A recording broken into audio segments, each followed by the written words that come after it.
So welcome everyone. My name is Nancy Wolanski. I'm the Executive Director of Grantmakers Council of Rhode Island, and we're really thrilled to have you here for this important conversation. We're also really grateful to have a number of partners helping to present this session, Grantmakers in Aging, Grantmakers of Western Pennsylvania, Maine Philanthropy Center, Maryland Philanthropy Network, Mississippi Alliance of Nonprofits and Philanthropy, Peace and Security Funders Group, Philanthropy Massachusetts, Philanthropy Missouri, Philanthropy Network of Greater Philadelphia, and several other partner organizations shared information about this session. So we are grateful to them for doing so. I wanted to introduce our speaker. Dr. David Frey is a professor of history and the founding director of the Center for Holocaust and Genocide Studies at the U.S. Military Academy at West Point. As the director of the center, he oversees a comprehensive atrocity studies program and has spearheaded efforts to increase Defense Department understanding of and research into efforts to prevent mass atrocity. He also serves on the U.S. Holocaust Memorial Museum's Education Committee and the advisory board of the Holocaust Education Program at the National World War II Museum, and the executive committee of the Consortium of Higher Education Centers of Holocaust, Genocide, and Human Rights Studies. And I am thrilled that we have the chance to learn from Dr. Frey today. In one weekend in the US, we had racially motivated killings in Buffalo, Dallas, and Southern California. We've seen mass atrocities and genocidal rhetoric in Europe, Africa, and Asia over the last several years.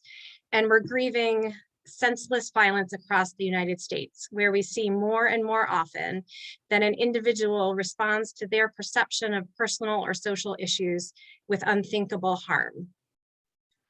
So, David, you bring a unique perspective to these sobering realities with your research to understand historical extremism and atrocity, as well as your proactive work to integrate these lessons into the US military to prevent and respond to atrocity around the world. So thank you so much for taking the time to share some of your insights with us. We have a wide variety of funders on this call who fund in different areas and different parts of the world and different issues. And so hopefully there will be some lessons that we can all draw from your work and to be able to apply them in the work that we do in our home communities. So first, in terms of understanding extremism, can you give us a basic understanding of what extremism is on both an individual and group or institutional level? How does an individual or organization or culture become radicalized? And what can historical episodes of extremism tell us about the explosion of domestic extremism? Well, thank you, Nancy, for both giving me this opportunity to talk to all of you today. And it's really somewhat humbling. In fact, I know that so many of you probably have far more expertise in some of these areas than I do. But I want to thank you for putting this together. It looks like it's a fantastic opportunity to talk to people across the country. And second, to thank you for asking me the easy question up front, right? To you know, what is extremism and how do we solve it? So before I get to that, as a federal employee, I always have to start with a disclaimer, and the disclaimer is that these opinions that I am expressing are my own. They are not the opinions of West Point, of the U.S. Army, the Department of Defense, or the U.S. government. So what is extremism? Well, it is something that the government is quite concerned about. It's not really a term of art or a legal term. There's no clear definition, and the definition really depends upon historical, social, and geographic contexts. It's tied to norms and customs and values, and we're gonna, I think, talk a lot about that today. And I would say extremism is generally what is beyond the acceptable, what is defined as the fringe at certain times and in certain places. It's also useful to understand it like any other form of atrocity, not as a static thing, but as a process or a condition. So for today's purpose, I would probably break down extremism into extremist rhetoric, which is, I would say, rhetoric that advocates violence to achieve a goal, and extremist action, which is actual employment of that violence to achieve a goal. And I mentioned norms, customs, and laws and values. They create the context which define extremism. Extremism is flexible. So for example, lynching in the United States was not outside the norm. We define it today as extremist, but it was not extremist action at the time. Jim Crow normalized it through customs, institutions, laws, the fact that it was a public event that people were encouraged to take part in, made it, I would say, something that was not defined in that period as extremist. Ethnic cleansing has been normative in the past, even through World War II. Population exchanges between Turkey and Greece and Turkey and Bulgaria were part of the settlement of World War II. So the idea of cleansing a particular area of a group of people was normative. And the work I do, the work that we're working in particular with small military groups, if wanton violence is allowed, for example, it becomes the standard. And you see this with Russian military action in Ukraine, and that's probably something that we'll get back to. Now, not all extremist behavior is linked to this, but most is tied to the concepts of immutable aspects of individual identity that consign them to a particular group. So this groupist thinking that deprives individuals of the agency to choose those to whom they belong, or those to whom they choose to belong. So extremism, also like other forms of atrocity, is tied to power. It's either the perception of loss of power or the perception of gain. However, like other forms of atrocity, there are a multitude of reasons why people become extremists. And the important thing I would say, especially from drawing from the study of genocide and atrocity, is that ordinary people do this. They're not monsters. And thus it's wrong to really categorize extremists by using terms good and evil. And I'm going to actually step back from what I said. I'm not going to say anything is right or wrong in this case. I'm going to say I would recommend that you do not categorize extremists as good or evil. Those are reductive terms that don't explain what needs to be explained. They're always situational, dispositional, psychological, economic, and many other reasons for why people make the choices that they do. And most importantly, one of the things that I've learned in particular from study of the Holocaust is that very few people consider themselves bad or evil. They may have to do what they consider to be bad things, but they almost always justify those actions as necessary, either for their career, their needs, their survival, their belonging to a group, or for the best interests of the group. And so they don't see themselves as bad or evil. They see themselves as doing something that might be good. Right, thank you. Are there warning signs that we need to recognize in individuals or institutions or cultures? In Ukraine, for instance, we have seen atrocities committed they've been discovered as the Russian army has pulled out in different areas. And then we've heard rhetoric that is genocidal rhetoric. What do we need to understand about the roots of those kinds of atrocities, and what warning signs did we miss? Mm-hmm. So I realized that, what you asked me, a second part of your question that I never answered, some of what do the kind of the historical episodes of extremism tell us? And so that helps to kind of answer that question about Ukraine, I believe. We frequently hear people talk about history as a I don't know if it's considered as an inoculation, but it's almost one of those things where people say, there's the Sadhyanama quote of people who don't study history are doomed to repeat it. I don't believe that, with a caveat, and that caveat is history doesn't repeat because contexts change, but there are patterns that repeat, and some of those patterns about perpetration, about what leads to atrocity, are similar. We know a lot about what we would consider to be correlative factors, but it's very hard to show causation. So we know that problems in governance, social fragmentation, economic instability, history of conflict, all contribute to situations that lead to a propensity for atrocity, but we don't know none of those alone cause atrocity, and none of those alone cause extremist action either. Those things are relatively rare events. We do know that post-war periods, particularly periods after lost wars, are somewhat dangerous. The post-Vietnam period saw a substantial rise in what eventually birthed the militia movement, for example. We also know that transition periods, and I would argue that Russia is somewhat in this transition period, whether between whether a revolutionary or an evolutionary period, that those are particularly important. So I'm going to introduce a term that some of you may know, and I don't know if all of you know, but it's the term anocracy. And I teach my cadets this. It's, you have, on the one hand, if you think about democracies and you think about authoritarian regimes on the other, the period in between where they're either swinging one direction or the other is what we would call anocratic. That's where there is this possibility of either a democracy becoming an authoritarian regime or an authoritarian regime becoming a democracy. And those are the times that are most risky. And I would say that Russia, to some extent, is in that and perceives Ukraine as a threat, for the reason that if it becomes a successful democracy, it actually sets an example that Russians would look at and say, why is that not happening here?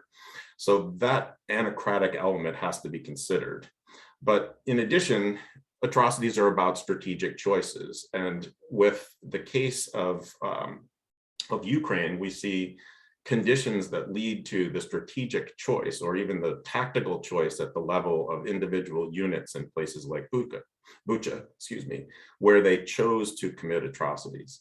And one of the warning signs is this long history of conflict or previous genocide. And so sadly, Ukraine is right smack in the middle of what Tim Snyder is called the Bloodlands. And so there's a long history of atrocious genocidal violence. In the Russian army, there's an existing culture of violence in their training. There's obviously massive numbers of arms. There also is the presence of what I would say called non-state actors. So those non-state militia entities, you saw them in Bosnia, Arkon's Tigers, for example, the Janjaweed in Sudan, and then the Wagner group in both Syria and now in Ukraine that promote what I would say are atrocious conclusions to particular kinds of violence. They also are used to prevent retreat, which creates a dynamic among the Russian soldiers where they have no choice but to carry out, in some cases, very highly destructive violence.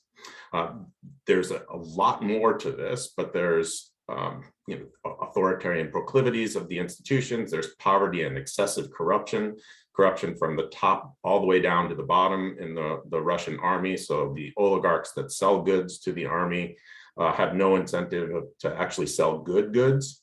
And so that's why you find trucks whose tires are poorly maintained trucks that are breaking down.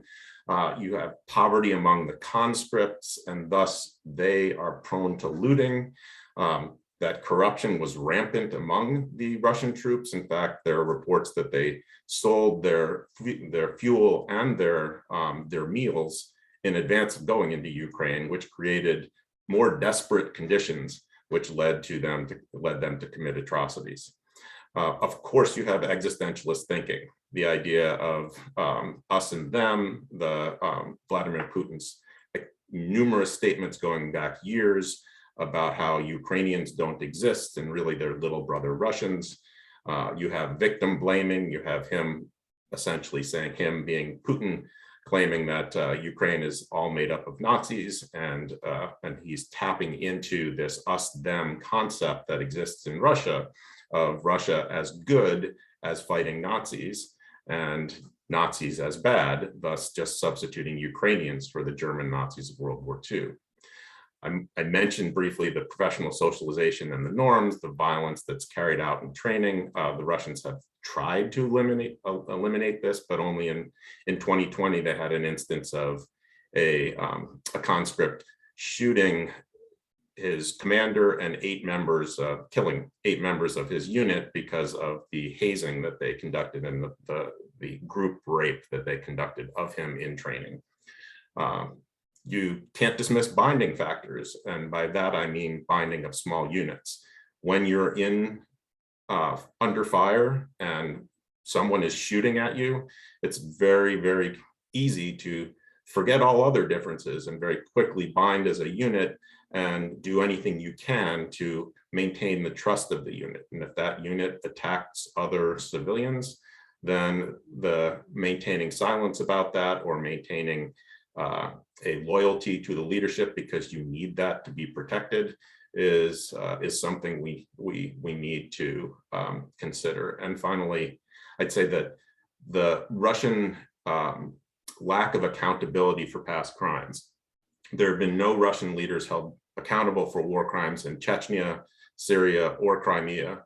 And this creates a culture, a norm in which war crimes are acceptable, right? That it is possible to just shell civilian areas, perhaps because you lack the ability to actually conduct a successful ground assault against them, because you lack the men and the type of weaponry you would need to do that. But as a result, it says it's okay to do, or the lack of accountability, the fact that the person who led some of those war crimes in Syria is now in charge of operations in Ukraine, that tells you something about the institution. Sorry, I went on so long there. No, that's great. I want to actually dig a little bit deeper on the institutional role. Ukraine, you're talking about how atrocities are committed and defended by institutions like the Russian military and government. In China, we've seen state-sponsored genocide against the Uyghurs. And in Tigray, we're seeing ethnic cleansing perpetrated by security officials and civilian authorities. So what is the role of government in addressing or fomenting extremism? And then I have a follow-up for that, but start. Well, yeah, I think you answered that in your question, right? That governments can both prevent and foment extremism, and I mentioned some of the mechanisms how in discussion of the Russian government in Ukraine, but you see it also in the Russian in the Russian kind of domestic sphere, and even in the international sphere, the campaigns of disinformation, the absolute control over public discourse, whether through cracking down on any dissent or controlling all media sources. The key to prevention is law that is enforced in a nonpartisan way, so judicial independence, and actual government capacity. One of the things that we know about the problem of atrocity or problem of genocide is that the most highly correlated measure to whether a region or a state is at risk of genocide is the rate of I'm forgetting what the term is, the rate of death in birth. I'm forgetting what there's a term for that, and that's often a proxy for government capacity. In other words, do you have a medical system that actually can provide for people? Do you have a system that can provide food to people in need? Do you have a system of infrastructure that allows people to move from one place to another? Do you allow that kind of movement? And so those are the keys in terms of prevention, is having rule of law, having judicial independence, having government capacity, and not having ongoing conflict. Ongoing conflict obviously creates situations that can very easily lead to atrocity. In fact, most of the what we consider mass atrocities, and by that term, what I'm describing is the killing of over 1,000 people in an ongoing episode of violence over the course of a year or more, or less, excuse me. And those kinds of atrocities happen when they're often in the course of another ongoing conflict. So in a civil war, in a interstate war, as we're seeing in a civil war, for example, as we're seeing in Syria, in an interstate war, as we're seeing in Ukraine, or as a civil war going on in Tigray, for example. And to bring this into the domestic front, we had a question in the chat about whether you would see the current situation in the United States in that in-between transition time, and in whatever space we're operating in right now. You created the Center for Holocaust and Genocide Studies within West Point, so within an institution of higher ed, as well as within a government institution of the military. And so how do you work within institutions? How do you to respond to and prevent extremism from within a government institution like the military? So a couple ways to answer that question. So I knew that this question would come up, and thank you for whomever asked it. But I would say that as I mentioned before, the understanding of atrocity and extremism as processes, right? So it's a spectrum of behavior that you don't suddenly just become an extremist. You're moving along that process. That's what we call radicalization. And the same thing is true, I think, with this concept of anocracy, that you can, what Freedom House does, a kind of a ranking of democratic governance, and we have fallen on that ranking over the past 10 years, rather significantly, from one of the leading democracies in the world to kind of middle of the road, where we're tied with Paraguay. And one doesn't think of when we frequently, or when people in public discourse frequently imagine the United States, they see it as the beacon of democracy, not as a run-of-the-mill democracy. So I would argue that we are moving in a direction that we don't want to move. And anytime that happens, you're moving towards that anocratic situation. I don't necessarily think that we're in that transition point yet, but we're getting closer. So that might be a cop-out in answering that question, but we're not anywhere near as far as a country like Russia. That said, there are some similarities, right? The way the political polarization is happening, the existentialist rhetoric amongst that is more and more part of our public discourse. And by existentialist rhetoric, I mean that us and them, that you're either one or the other, and one is a threat to the other, and it is a zero-sum game that either I win and you lose, or vice versa. So now that I've kind of described the American situation, why did I create a center within West Point, and how am I trying to deal with some of these very questions? Well, I mentioned already that atrocity is something that happens often in the course of ongoing conflict. And it's my students who have to deal with conflict. That's their job immediately upon graduation. So they're going to be the first responders to any case of conflict, and in particular, genocides. And they're the ones who are on the ground, especially because they're the lieutenants. And I've had cadets who graduated, and 6 months after they graduated, became mayors of villages in Afghanistan or Iraq.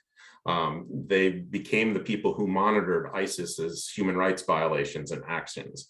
They're the ones looking at Myanmar. They're observing Tigray. They're helping to do the strategic planning, though they're executing it at the tactical level, of arms shipments to Ukraine. So they're asked to deal with this right away. Now, in terms of why it's important to have it at a military academy, and one of the reasons why I formed it is because the most effective prevention is upstream prevention. So in the field of atrocity prevention, we kind of use the concept of upstream, midstream, downstream. So upstream would be everything that is the lead up to the outbreak of violence. Midstream is the violent episode of a mass atrocity, and downstream is the post-violence or post-killing, I guess is more accurate to say that. Now, imagine winning a war by not having it. That's kind of my dream, right? The idea of prevention, that the armed forces has more tools than any other entity worldwide. It can surveil. We do train and assist programs. We do joint education programs. So there are 50 to 70 foreign cadets at West Point every year, some that I teach. And we can do shows of force. All of these are things that can actually deter or change the balance that might help to prevent an atrocity. And thus it's incumbent on the armed forces to really understand the dynamics that create these conditions for atrocity, and thus work to prevent them, and in worst cases, mitigate or potentially help to stop them. We also need to understand that some of those very same dynamics of group building operate internally. And what I mean is we have to build groups. We have to take 18-year-olds, and by the time they're 21, 22, convince them that they are the moral compass, leading another group of primarily 18-year-olds who have guns, right? We already know that that's a flammable situation just in general. And then you put them under fire in awful conditions. They need to be able to see the signs of potential behavior in their own units so that they can short circuit it. And I know this has happened. Some of my former students have reported back on situations in Afghanistan, for example, where one of my cadets, who was a company commander, he was a captain at that time, his unit was hit by an IED, an explosive device. And there was a real desire to go out there and exact revenge. And it was his job to make sure that that didn't happen. And he told me in a conversation that he employed what we learned in class so that that didn't happen. So in addition to trying to prevent atrocity and to pointing out that we too have proclivities for it, because it is, as I mentioned earlier, it is something carried out by ordinary people. It is not a question of good and evil. It is, how do regular people get wrapped up in this? And as you mentioned, I think in your introduction, you said that I have a comprehensive program. It serves all the service academies and the professional military education system. So I know I've talked to you about this, but for those of you who might be less familiar with the military, every time you get promoted in rank, you need to go back to school to learn what you're supposed to do at that rank. And so every time someone becomes a captain or a major or a lieutenant colonel, et cetera, they have to learn their responsibilities, and they also have to study to get a sense of the type of thinking that they have to do at that level. And so I work with those other schools in order to incorporate atrocity prevention into their curriculum. And I do so in an interdisciplinary manner to try to bring together as many majors as possible. My goal is to have every major in some way contribute. So we teach courses, we help develop new curricular products and courses. We've helped develop courses at not only at West Point, but at the Naval Academy, at the National Defense University, at the Command and General Staff College.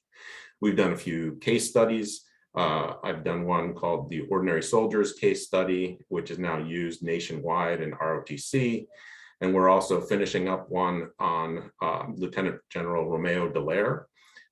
He was the force commander in Rwanda during the genocide for the UN force. And he is working with us on that case study. And it is something called Least Worst Decisions. And I bring that up not only to show the kind of international reach, but also to mention that it's important when we understand these concepts that we are talking about trade-offs. Very rarely is there the right decision to be made that very clearly produces a good outcome and no potential negative outcomes. the choices that have to be made when you're talking about atrocity and you're talking about force and you're talking about extremism are often trade-offs. We create conferences. For faculty at the service academies and for the professional military education schools, we do a joint service academy conference for students at the service academies to present their work on atrocity and to talk with practitioners. We travel and provide internship for students. So I've taken students to Bosnia. I'm taking them next summer to Rwanda, send them every year to Poland. They study a lot of history, but not just history. They study memory, current official history, Jewish history, the perpetration, rescue. But why is history so important? I'm sorry to go on a little riff. I'm going to explain why. I'm a historian, so take my comments as they with a grain of salt. But for future officers in particular, it's critical not just to show atrocity, but also to show them that there were peaceful periods before, right? That there were times that groups did not violently interact, and that it takes time to build the machinery and change the norms so that atrocity can take place. And the only way you can see that is actually if you study history in a longer sense. So lastly, my center supports research projects. We're working on everything from operationalizing gender to how narratives in the military are exploited by bad actors to promote extremism internationally and domestically. And we're even looking at how affective responses to Holocaust testimony through it's called Dimensions in Testimony that the Shoah Foundation has developed, but they're basically holographic avatars of actual people who are answering questions in interaction with students. We're looking at how the emotive elements of that might impact logical thinking. And again, you can see the relevance to the Army. They want to know when emotion interferes with reason, and if there are things that can be done to prevent that, in particular, to prevent that from happening on a battlefield. So those are just threw out there is a lot of spaghetti to stick to the wall. And so hopefully there are some things in there that people might be interested in talking about further. So I want to do one more kind of question on the institutional level and then move to the personal level. But how can recognizing that institutions, government can play a positive or negative role in preventing atrocity, how can private funders help or work with public institutions like the center or other public spaces to ensure that there are safeguards and humane policies and practices within our domestic institutions? Mm-hmm. Thank you for that question. And so I think that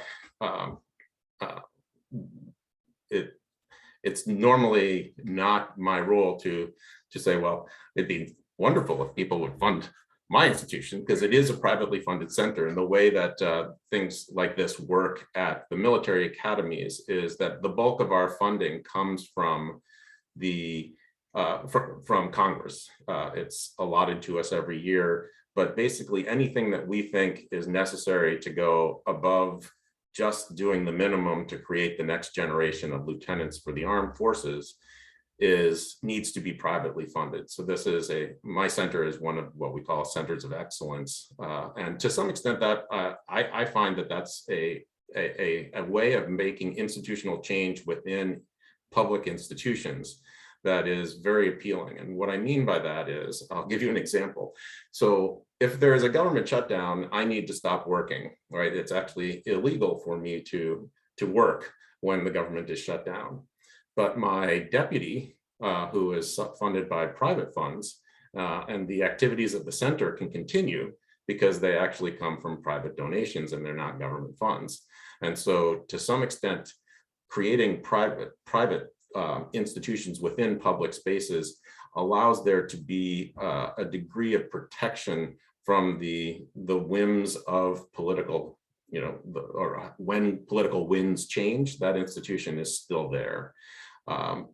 the way I would also recommend funders think about this is to fund, I would, without sounding arrogant, I'd like to think of myself as a structural disruptor.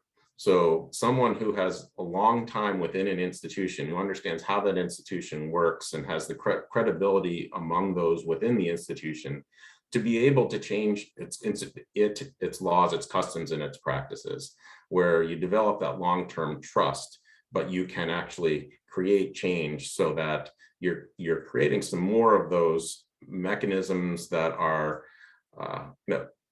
it goes without saying that the last few years we've seen some tests of our public systems and whether they have the wherewithal to resist those who want to destroy them for political reasons.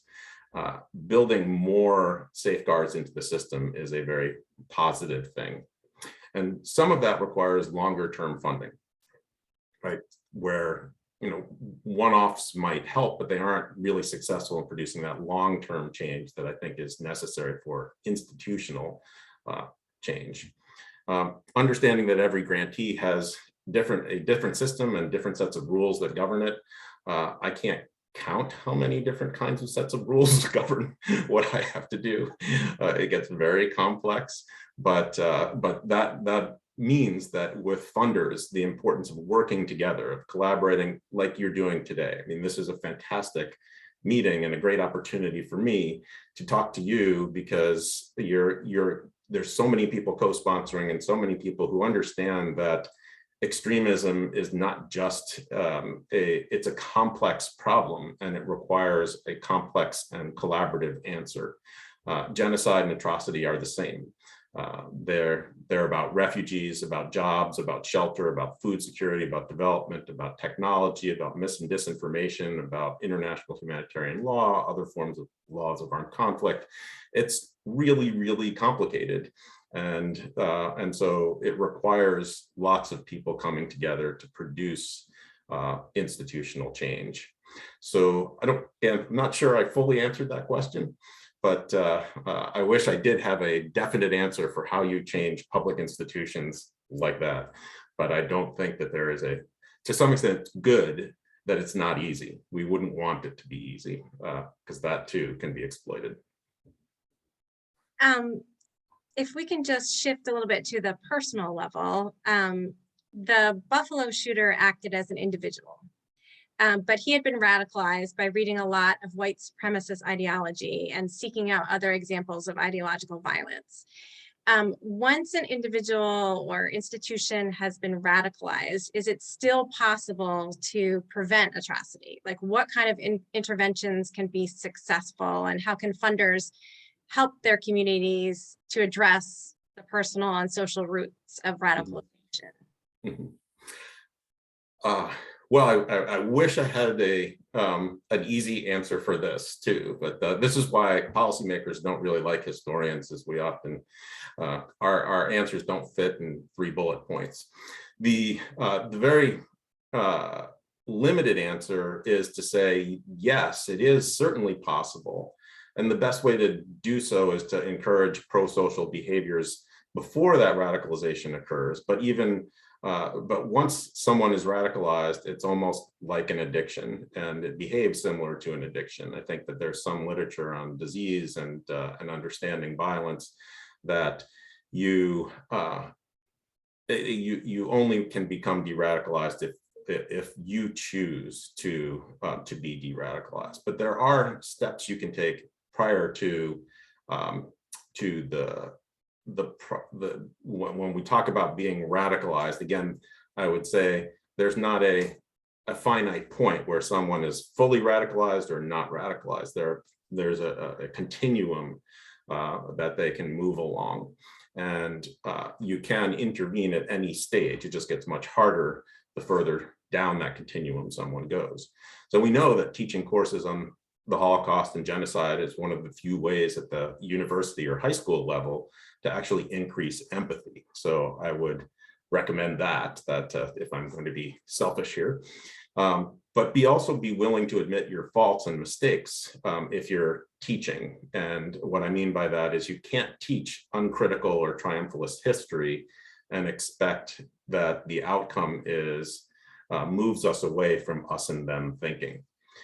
You also have to inspire and empower. And I think that one of the ways that that I work, and I had to, again, work for a while in my institution to get the flexibility to do this, but I really go in the direction that my students want to go. I'm not fixed in what I'm definitely teaching. I tell them, look, if there are things that you find and you want to research, I'll set up opportunities for you so that you can find those things that really inspire you. Now, in terms of de-radicalizing, once someone is radicalized, we're switching away from kind of the academic environment. It does have to happen at the individual level. Investment has to be made in institutions that provide that need, and it really is creating that trust relationship between two individuals and creating buy-in by the person who has been radicalized. It's a little less, I'd say, a little bit less hard to de-radicalize institutions. So you can eliminate an institution like the Germans did recently, just last year, with a special operations unit that they found was riddled with neo-Nazis, and so they just eliminated the entire unit. You can change leaders, you can change laws, you can rethink accountability and create new accountability and transparency mechanisms, but you have to have, of course, the willingness to enforce what is done. But what you as institutions might be, or you as organizations might be able to do, is to really think about the language that you use. I mentioned the kind of emotive binaries before, the win and lose, the last chance, the life and death choices. Many of these are the things that we all use in order to get people to pay attention, right? They are the flags that we use to say, hey, there's something important happening over here. But they're binaries nonetheless, and they may help to contribute to an environment that makes dialogue more difficult. So thinking about the rhetoric that we use and thinking about how we might inadvertently contribute to exactly the environments we want to eliminate. That's something we need to be careful about. So other de-radicalization, I think that this is where there's possibilities for collaboration between all of your different organizations. So organizations that do elder care perhaps collaborate with organizations that do violence reduction. How do you get people pro-social behaviors? Like, how do you get people who are young to care for older people and perhaps see themselves as belonging to a larger community where there's the possibility there. So that might be just an example of how we can potentially de-radicalize. And I know that you've talked in the past about the importance of kind of understanding and telling the truth about our history. And I know that has come up in congressional hearings about is it important to tell for our military institutions to talk about our history in a truthful way? How can foundations and funders help to ensure that we as a culture have a shared language and understanding of the good and bad in our history? Yeah, that's a great question. I think that one of the things that I stress in the work that I do is that we are human, and humans make mistakes, and that's natural, that's normal, that's okay. Humans change the way they think over time. There are things that were acceptable at one time and are no longer acceptable. Change in and of itself is okay, and that getting people comfortable with those things is part of the preparation for then how you make the argument about how to change your community. And I would say that the way I teach for example, when I teach genocide or when I teach the Holocaust, I explain we're going to study the worst of human behavior, but we're also going to study some of the best of human behavior. We're going to study people who rescue individuals they have never met. We're going to study people who resist in the face of just terrific odds against them. We're also going to look at part of the reason resistance is successful in some cases. And one of the readings I give, without getting too far in the weeds, is a reading that explains that those who have experience as criminals were often some of the best resistors. And so breaking down this idea necessarily of good and bad and looking again at the actions that people take and the reasons that they do, I think is critical to promoting kind of an open-minded thinking. The concepts of good and bad lead too much directly to emotion and get people defining camps too easily. And my recommendation is that, again, we avoid that so that we can expand the concept of community without alienating individuals. But in a community, you have to realize that your community may do some good things, but it also may have some warts. And it is okay to actually study those warts, as I'll call them, the things that you do that in hindsight you may not be particularly proud of. So again, did I answer your question? There are a couple questions about kind of how you see kind of current American extremist beliefs and violence, racist or white nationalist, religious extremists fitting into historical or international patterns, and kind of how to respond. Yeah, so this is where I think, I guess I would say another element of what I would recommend is that the concept of narrative is very important to all of us, right? Fitting into a story in some way. And stories often use these tropes that I'm now telling you to resist, the tropes of good and bad, of hero and villain, that sort of thing. But you, in terms of understanding the patterns of history, this is where it's very important to actually be very critical about the study of history. And what I mean by that is one of the things that I teach in the Holocaust course is a lot of ideas about eugenics, a lot of ideas about potentially even euthanasia and medical experimentation were not originated with the Nazis. They actually were drawn from experiences in the United States, and they were funded by organizations from the United States. So talking about that and getting people to be a little critical of their own history while studying someone else's, I think that's as close as I've gotten to the magic potion that at least gets people to open their eyes. And don't be afraid of doing things like that, because, and even in your cases, at advocacy, because you're going to be accused of politicizing something no matter what, or polarizing something no matter what you do. And that's what I have found as well, is that it doesn't really matter what I teach. Someone is going to be opposed to some of what I teach, because I teach about inclusion and exclusion, about elimination of groups and an advancement of other groups. And so that's those are things that just kind of, in a way, come with the territory. Now, I'm sorry, I wandered a little bit too much. What was the other? Oh, the patterns of extremist beliefs. That was where it is. I do see also a long-term pattern of exclusivist thinking, is what I will call it, and that incorporates all racism, anti-Semitism, etc. And in U.S. history. And one of the projects that I'm currently working on, actually two of the projects that I'm currently working on, deal with this. One is the work that I'm doing here I'm currently on sabbatical as a fellow at the Holocaust Museum in DC, and I'm working on the Military Intelligence Training Center and their incorporation of Jewish refugees from Europe and Japanese Americans during World War II.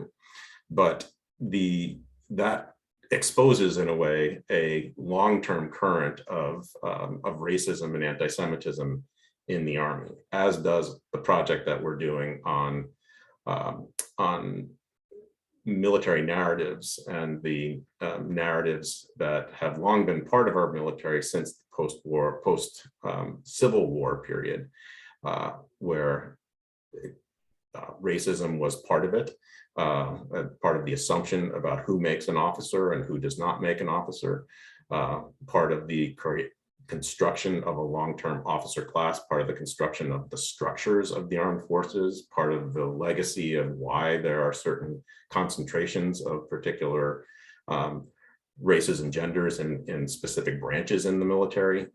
All of these things trace back to kind of a long history that needs to be taught and needs to be exposed in order so that people understand the mechanisms of empowerment and disempowerment. Right. We will end with this question, then I have a few other suggestions. Are there relevant historical contemporary examples of successful and sustained government or institutional responses to stop extremism rhetoric in action? Do you have hope that those practices or policies can be put into place in the US or other countries you've discussed? Yes, there are. I'm gonna actually give you some two examples of atrocity prevention within the military that you probably have not heard of. One was the work that that a very small footprint of the armed forces, the special forces units, did in Uganda. This was in relation to Joseph Kony and the Lord's Resistance Army. Now, we still haven't found him, and ultimately that was the goal. But one of the ways that his impact and his organization's impact was significantly reduced was that the special forces distributed shortwave radios to people in some of the rural areas in northern Uganda.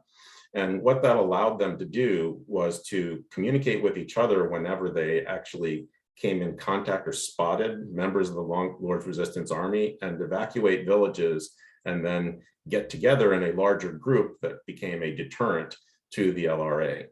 And they were able to significantly reduce the LRA's capacity, because basically the way it worked was to come into a village, kill the parents, and kidnap the children, and incorporate the children as the fighting force. And that, again, atrocious behavior that was significantly reduced by some relatively low technology solution. Another example of how we've done it is the Tahrir Square incident in Egypt during the Arab Spring. And if anyone remembers that was the main square in Cairo, and there was the threat that the Egyptian army might clear that square with tanks and infantry. Our Central Command people were talking directly with their military leadership and talking about the joint experiences that some of them had shared as classmates at West Point. So some of the members of the Egyptian High Command were actually educated at West Point, and that international education, where they had been imbued with certain norms and concepts, even though they moved back into their own organizations and progressed for years, that was at least a discussion point that came up that convinced them, you don't want to be part of this memory where you are the person who goes and murders potentially thousands of your own citizens.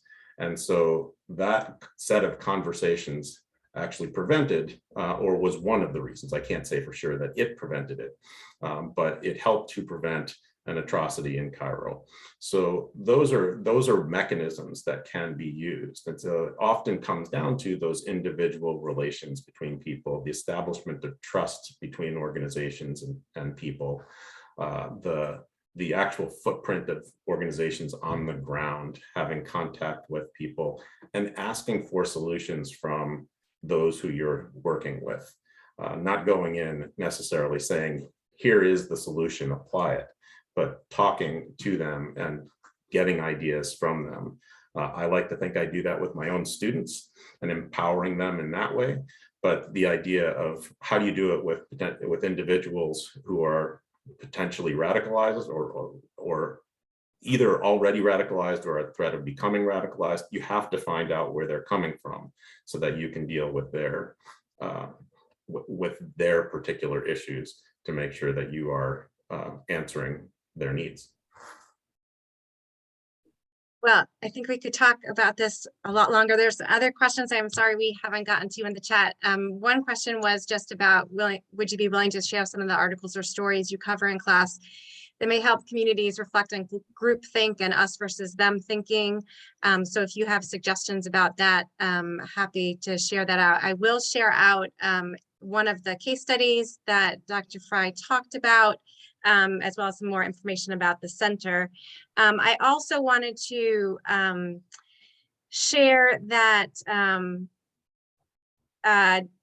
Dr. Frey's work around Camp Ritchie, which is the integrating the Jewish and Jewish American into intelligence gathering work in World War II, will be on 60 Minutes. When is it going to be on? On the 3rd of July. 3rd of July. So it's a rerun of an event that or a program that they did in January that built off of a program that was done last year, but they apparently really like it. They're re-showing it. So I had the luxury of getting to appear with a couple of individuals who were fantastic, who are either turned 100 or are near 100, and it's worth listening to them. And then as a follow-up, a few of the partners who sponsored this call are going to sponsor a follow-up conversation. So Connecticut Council of Philanthropy, Philanthropy Massachusetts, Grantmakers Council of Rhode Island, and Nellie Mae Education Foundation will be having a community conversation on how can philanthropy best support strong, safe, and equitable communities in the wake of mass shootings.